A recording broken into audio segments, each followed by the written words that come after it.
నుంచో కాక మీద ఉన్నారు. గుర్తింపు లేదని గుర్రుగా ఉన్నారు. పెద్ద సారు ఎటు టైం ఇవ్వరు.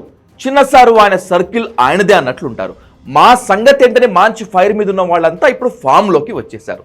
వారికి కవిత కొండంత అండగా కనిపిస్తున్నారు.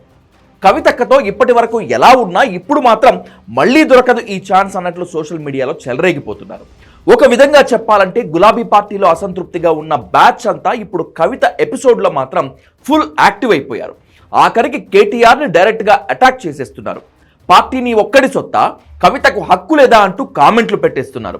ఈ సోషల్ మీడియా అటాక్తో కేటీఆర్ ఇప్పటికే బిత్తరపోయారు. కవిత పార్టీ పెట్టడం ఖాయమని ఆమె పార్టీ సింబల్తో సహా లీక్లు వస్తున్నాయి. ఆమెను ఎలా అడ్డుకోవాలా అని కేటీఆర్ గట్టిగా ప్లాన్ చేసినటువంటి ఈ సమయంలో కేసీఆర్ దానికి నో చెప్పినట్లు తెలుస్తోంది. అసలు కవితను ఎవరూ ఏమీ అనొద్దు అని చెప్పారంట. దీంతో ఏం చేయలేక ఎదురు చూడటమే సరిపోయింది కేటీఆర్కి. మరోవైపు అసలు కవితకు కేసీఆర్ నుంచి కూడా పిలుపు ఇవ్వలేదు. ఇప్పటి వరకు నోరు విప్పలేదు. దీంతో కవిత సోషల్ మీడియాలో తన సైన్యానికి ఫుల్ గ్రీన్ సిగ్నల్ ఇచ్చినట్లే కనిపిస్తోంది.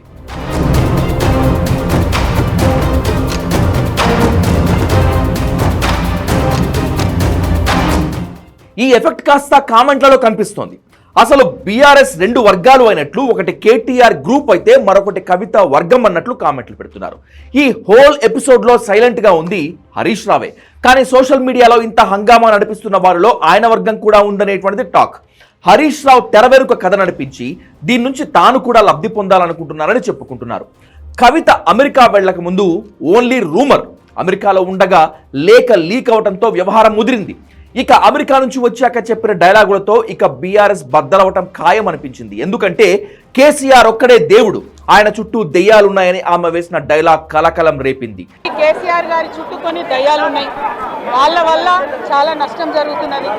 పార్టీలో ఉండేటటువంటి నేను కేసీఆర్ గారి కూతుర్ని, అంతరంగికంగా నేను రాసినటువంటి లేఖనే బయటికి వచ్చిందంటే మరి ఇతర సామాన్యుల సంగతి, ఇతరుల పరిస్థితి ఏంటి పార్టీలో అన్నది ఇవాళ చర్చ జరగాల్సినటువంటి అవసరం ఉన్నది.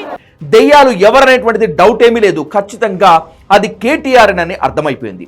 ఈ లెక్కన కేటీఆర్ నాయకత్వంలో ఆమె పని చేయదు అనేది కూడా క్లారిటీ వచ్చేసింది. పైగా ఆమె జన జాగృతి పార్టీ అని రిజిస్ట్రేషన్ కూడా చేయించేసిందనేటువంటి లీకులు రావడంతో గులాబీ నేతల్లో గుబులు పెరిగిపోయింది. ముఖ్యంగా కేటీఆర్ వర్గంలో ఓవైపు టెన్షన్, మరోవైపు ఇరిటేషన్ రెండూ కనిపిస్తున్నాయి. కవిత అంటూ సెపరేట్ పార్టీ పెడితే మాత్రం గులాబీకి కష్టాలే, నో డౌట్. అయితే ఈమె వెనుక కేసీఆరే ఉన్నారని, ఆమెతో పార్టీ పెట్టించి బీజేపీకి దగ్గర చేసి బీజేపీతో కావాల్సిన పనులు చేయించుకోవాలని, ఆ తర్వాత ఎన్నికల టైంకి ఆమె పార్టీని మర్జ్ చేయించి బీజేపీతో పొట్టు పెట్టుకోవాలనేటువంటిది ఓ ప్లాన్ అనే రూమర్ కూడా ఉంది. అయితే కేసీఆర్ అంతా తెలివి తక్కువ పని చేస్తారని ఎవరు అనుకోవటం లేదు.